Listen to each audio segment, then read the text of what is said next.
and Tim Scott kind of gave throwback speeches in a way. They hit a lot of the traditional Reagan-esque conservative tones.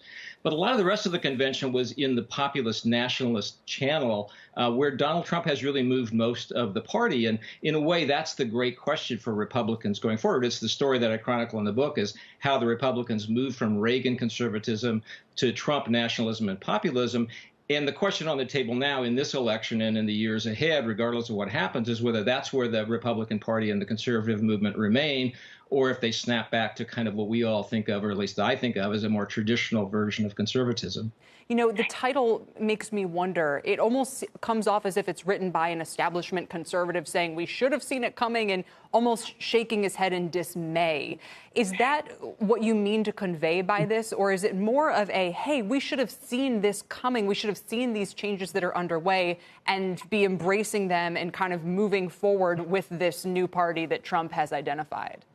It's very much more the latter, Kelly. It was an attempt to answer the question a lot of us were asking ourselves and scratching our heads about in 2016, which is, how did this happen? How did the party move what seemed to be so radically from one version of conservatism to another? But the truth, and what I wanted to find out when I went back and pieced this back together, was how did that happen, not just for conservatives, but for all of us, frankly, in the media and elsewhere who got it wrong or didn't see it coming, that we should have seen it coming, because these developments in the Republican Party were developing over time. They were happening in slow motion for years. Pat Buchanan and Sarah Palin, and look, let's face it, Rick Santelli and the rant about bailouts of homeowners and mortgage companies that set off the Tea Party. All those things were signs that the Republican Party was changing, and changing at the roots, and those changes were moving up to the top. Donald Trump got that in a lot of ways, and a lot of traditional conservatives who he beat in 2016 didn't get it. Right. So let's talk about, Bobby Jindal in the Journal wrote an op-ed a few days ago saying after Trump, it is a different GOP. He says, win or lose, the party won't return to the old orthodoxy.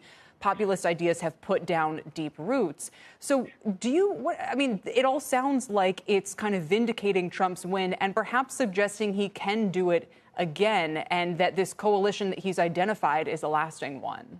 Well, I don't think we know that for sure yet, and I don't think it's that simple. I think what is true, and what I write about at the end of the book and in some excerpts that ran in the Journal on Saturday, is the fact that there are now a new generation of younger conservatives who are trying to figure out, how do we take traditional conservative thought and principles and adjust them to the age of Trumpism, not necessarily to Donald Trump himself, but to the idea that there is now, particularly in the Republican Party and out in the economy in general, a bit of a more populist and nationalist sentiment, and that maybe conservative economic principles missed that. Maybe they were too doctrinaire in their embrace of free trade and globalization of the economy, and that maybe we need to adjust our message. And people like Marco Rubio and Josh Hawley in the Senate, and Oren Cass and Yuval Levine, who run think tanks, are all trying to meld these two things together. So I don't think it's black and white. I don't think it's Donald Trump yes or Donald Trump no. I think it's a journey to a new kind of conservatism, potentially.